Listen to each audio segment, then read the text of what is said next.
Hello students, good morning. Hope you are all doing good at your place. This is Ramesh Sharma and welcome you all in this video on marketing mix. बच्चे, पिछले video में हमने learn किया था marketing mix के बारे में. उसमें product, price, place and promotion and further जो प्रमोशन है उसके जो 4 उपतत्व advertising, sales promotion and personal selling इत्यादि जो एंड पब्लिसिटी इसके अंतर्गत आते हैं. आज हम इस वीडियो में जो प्रमोशन मिक्स है उसका जो एक उपतत्व है that is sale promotion and publicity, उसको इस वीडियो में लर्न करेंगे. तो आइए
इसके सेल प्रमोशन के बारे में एंड पब्लिसिटी के बारे में इसमें लर्न करते हैं.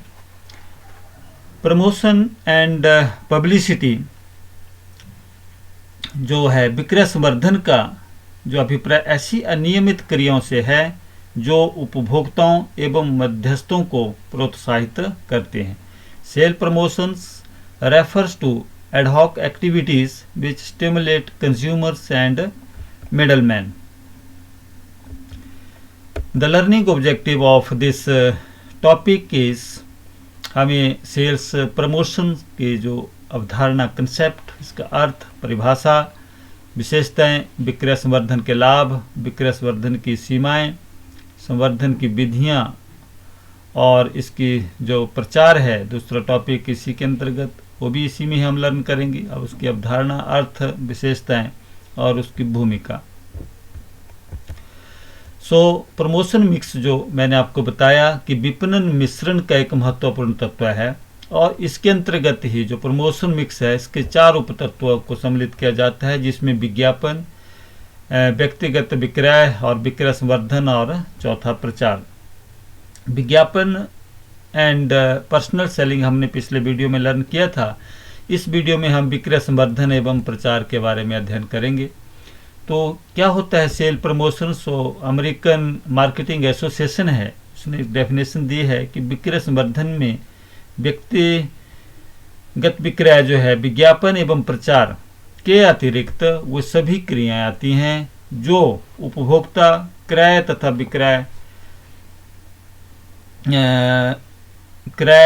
विक्रेता तत्परता को प्रेरित करती है, जैसे सजावट, तमाशे, नुमाइशें तथा प्रदर्शन, विभिन्न अनैतिक विक्रय प्रयत्न जो साधारण जीवन में नहीं किए जाते।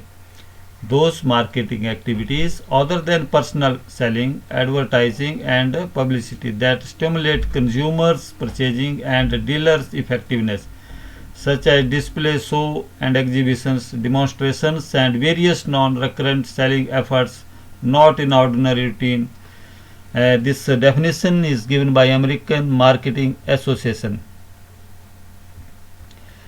Next है विक्रय संवर्धन की विशेषताएं, सेल प्रमोशंस की विशेषताएं, features of sale promotion. Number 1 है विक्रय संवर्धन के अंतर्गत विज्ञापन, व्यक्तिगत विक्रय एवं प्रचार को सम्मिलित नहीं किया जाता। एंड नंबर 2 विक्रय संवर्धन क्रियाएं कुछ विशेष अवसरों पर ही की जाती हैं, अतः यह नियमित रूप से की जाने वाली क्रिया नहीं है। तीसरी विशेषता है कि विक्रय संवर्धन विज्ञापन एवं व्यक्तिगत विक्रय को अधिक प्रभावी बनाने में सहायक है। विक्रय संवर्धन उपभोक्ताओं के साथ साथ वितरकों को भी प्रेरित करती है। विक्रय संवर्धन विक्रय वृद्धि में सहायक है। तो ये थी इसकी विशेषताएं। अब विक्रय संवर्धन के लाभ। विक्रय संवर्धन के लाभ में मेरिट्स ऑफ सेल प्रमोशन, सबसे पहला जो लाभ है से इसका वो है ध्यान को प्रभावित करना, अटेंशन वैल्यू। विक्रय संवर्धन के अंतर्गत उपभोक्ताओं को प्रलोभन दिया जाता है एंड प्रलोभन के प्रभाव में से उनका जो ध्यान उत्पाद की ओर आकर्षित होता है। जैसे जब विक्रय प्रतिनिधि घर घर जाकर नमूने सैंपल्स बांटते हैं तो कई बार ना चाहते हुए भी उपभोक्ता उस उत्पाद को क्रय करने लगता है। एंड नंबर 2 नए उत्पाद को बाजार में उतारने में उपयोगी, यूजफुल इन न्यू प्रोडक्ट। विक्रय संवर्धन विधि की सहायता से नए उत्पाद को बाजार में आसानी से उतारा जा सकता है और इसके अंतर्गत नमूने, छूट, गिफ्ट आदि देकर उपभोक्ताओं के क्रय निर्णय को प्रभावित किया जा सकता है। नंबर 3 कुल संवर्धन प्रयासों को प्रभावी बनाने में सहायक। विक्रय संवर्धन अन्य संवर्धन विधियां जैसे विज्ञापन है, व्यक्तिगत विक्रय है आदि को प्रभावी बनाने में सहायक है। जैसे एक बार उपभोक्ता के पास जब नमूने पहुंच जाते हैं तो उसी उत्पाद के विज्ञापन का उन पर अधिक प्रभाव पड़ता है और उसकी सभी संवर्धन प्रयासों को सफल बनाने में अहम भूमिका हो जाती है। नेक्स्ट है जहां इसके लाभ हैं वहां इसकी सीमाएं भी हैं। तो नंबर 1 है इसमें संकट को प्रतिबिंबित करना, रिफ्लेक्ट्स क्राइसिस। यदि कंपनी जल्दी जल्दी विक्रय संवर्धन विधि को अपनाती है तो इससे बाजार में गलत संदेश जाता है ऐसा लगने लगता है कि कंपनी का उत्पाद नहीं बिक रहा होगा, इसलिए वह नई नई योजनाएं निकाल रही हैं। परिणामतः कंपनी की साख में कमी आती है। और दूसरा जो ड्रॉबैक है, दूसरी जो कमी है, उत्पाद धारण दूषित होना, यानी कि उपभोक्ता के मस्तिष्क में उत्पाद के बारे में गलत धारणा बैठ जाती है। वो समझने लगते हैं कि उत्पाद निश्चित रूप से घटिया क्वालिटी का होगा, इसलिए कंपनी ऐसा कर रही है। इसी डर से अनेक बार उपभोक्ता ऐसे उत्पादों को नहीं खरीदते। नेक्स्ट है मेथड्स ऑफ सेल्स प्रमोशंस। इसमें छूट, कटौती, वापसी, उत्पाद संयोग, मात्रा जो है इत्यादि इसके अंतर्गत आते हैं। तो जो नंबर 1 है, छूट के अंतर्गत जो प्रमोशंस की जो टेक्निक्स हैं, these are the techniques of sales promotion और मेथड्स। तो इसके अंतर्गत अतिरिक्त स्टॉक को निकालने के लिए कंपनी उत्पादों को घटे हुए मूल्यों पर बेचती है। उदाहरण के लिए एक कार निर्माता कंपनी द्वारा अपनी विशेष ब्रांड की कारों पर सीमित समय के लिए जो छूट देता है, जैसे 10,000 रुपये की छूट या 20,000 रुपये की छूट इत्यादि इसमें रहती है। दूसरा है डिस्काउंट। डिस्काउंट के अंतर्गत जो लिस्ट प्राइस है से कम बेचने की जो ऑफर दी जाती है, जैसे मान लीजिए लिबर्टी शूज़ पर 30% की कटौती देना। तो इस प्रकार जो है कॉटन्स द्वारा 50% से 40% की कटौती देना इत्यादि जो भी इसमें रहता है। एंड वापसी, इस विधि के अंतर्गत उत्पाद मूल्य का कुछ अंश खरीद का प्रमाण दिखाने पर ग्राहक को वापस कर दिया जाता है। जैसे 100 रुपये मूल्य के उत्पाद का खाली पैकेट दिखाने पर 5 रुपये वापस करना, यानी कि जो प्रोडक्ट्स के जो उसके जो रैपर्स होते हैं उसके अंतर्गत कुछ होता है तो उसमें से थोड़ा सा जो है फंड उसमें दिया जाता है। नेक्स्ट जो टेक्निक है उत्पाद संयोग, प्रोडक्ट कम्बिनेशंस। इसके अंतर्गत मुख्य उत्पाद के साथ एक अन्य उत्पाद गिफ्ट के रूप में दिया जाता है। एंड मात्रा गिफ्ट विधि के अंतर्गत मुख्य उत्पाद की ही कुछ अतिरिक्त मात्रा गिफ्ट के रूप में दी जाती है। जैसे 200 ग्राम टूथपेस्ट के पैकेट में 25% अतिरिक्त ऐसे एक्स्ट्रा उसमें लिखा होता है इत्यादि। नेक्स्ट है तत्काल ड्रा एवं उपहार देना। लक्की ड्रा है, प्रयोग करने योग्य लाभ है, 0% पर पूरा वित्त प्रदान करना, नमूने एंड प्रतियोगिताएं। तो जो नंबर 6 है तत्काल ड्रा एवं उपहार का है। इस विधि के अंतर्गत एक विशेष उत्पाद खरीदने पर उसी समय एक कार्ड को स्क्रैच के लिए कहा जाता है और उस पर लिखी वस्तु उपहार के रूप में दी जाती है। जैसे एक कार खरीदने पर कार्ड स्क्रैच करने से TV, fridge, computer, mixie, dinner set, घड़ी, टी शर्ट, प्रेस आदि का जो उपहार प्राप्त हो सकता है। ऐसे ड्रा ऐसे उसमें किया जाता है। ऐसे लक्की ड्रा जो है, लक्की ड्रा के अंतर्गत इस विधि में एक निश्चित तिथि तक माल खरीदने वाले क्रेताओं में से विजेताओं को उपहार बांटे जाते हैं। एंड नंबर 8 नंबर 9 नंबर 8 में आपने देखा प्रयोग करने योग्य लाभ। इस विधि के उपभोक्ता जो हैं उत्पादक की ओर से कूपन बांटे जाते हैं। एंड कूपन एक तरह का प्रमाण पत्र होता है तो जो यह बताता है कि उसमें लिखी गई वस्तु को विशेष छूट पर प्राप्त किया जा सकता है। एंड नेक्स्ट है 0% पर पूरा वित्त प्रदान करना। तो इस विधि के अंतर्गत माल बिना ब्याज के किस्तों पर बेचा जाता है। विक्रेता माल के मूल्य को निर्धारित किस्तों में विभाजित कर देता है और इन किस्तों पर अलग से कोई ब्याज वसूल नहीं किया जाता। नेक्स्ट है सैंपल्स और सैम्पलिंग, नमूने। उत्पादक उपभोक्ताओं को अपने उत्पाद के मुफ्त नमूने बांटता है और उत्पादक द्वारा नियुक्त किए गए विक्रय प्रतिनिधि घर घर जाकर नमूने बांटते हैं। और इस विधि का प्रयोग दैनिक उपयोग की वस्तुओं के लिए किया जाता है, जैसे कपड़े धोने का पाउडर, चाय, टूथपेस्ट इत्यादि। एंड नेक्स्ट है प्रतियोगिताएं। कुछ उत्पादक अपनी वस्तुओं को लोकप्रिय बनाने के लिए प्रतियोगिताओं का आयोजन करते हैं और प्रतियोगिता में भाग लेने वाले उपभोक्ता की कुछ बहुत ही साधारण प्रश्नों के उत्तर एक फॉर्म पर लेकर भेजने को कहा जाता है। यह फॉर्म तभी उपलब्ध होता है यदि पहले उस उत्पादक की वस्तु का क्रय किया जाए। तो इत्यादि इस प्रकार से जो ये टेक्निक्स हैं ये सेल्स प्रमोशंस के लिए यूज़ की जाती हैं। एंड जैसे बाय 1 गेट 1 फ्री, नेक्स्ट है प्रचार अवधारणा, पब्लिसिटी कंसेप्ट। ये भी एक ऐसा ही एक उपतत्व है प्रमोशंस का, पब्लिसिटी।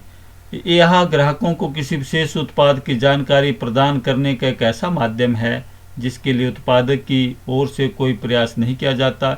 जैसे यदि किसी समाचार पत्र अथवा पत्रिका का संपादक स्वयं ही किसी कंपनी के उत्पाद की जानकारी प्रकाशित करता है तो इसे प्रचार कहेंगे।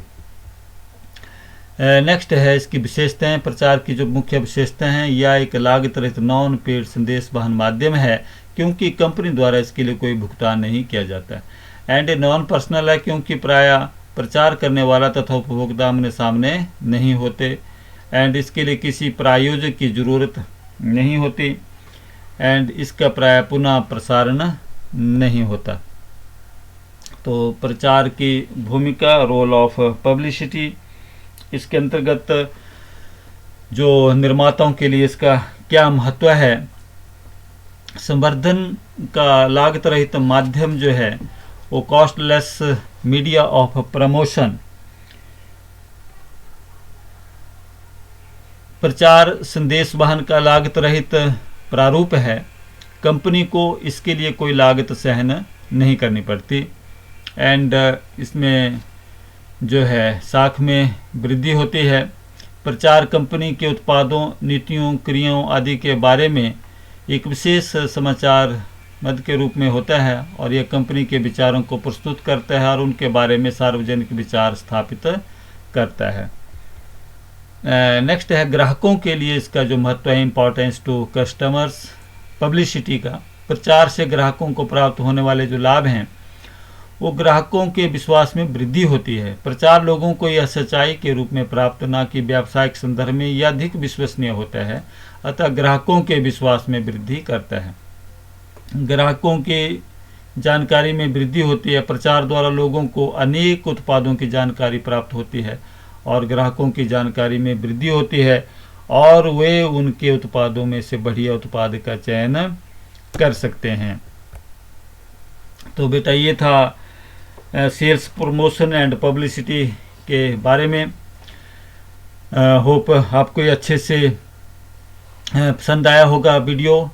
एंड इस वीडियो में हमने सेल्स प्रमोशन एंड पब्लिसिटी और इससे पिछले वीडियो में हमने एडवर्टाइजिंग एंड पर्सनल सेलिंग्स के बारे में लर्न किया था। तो do like, share and subscribe this channel.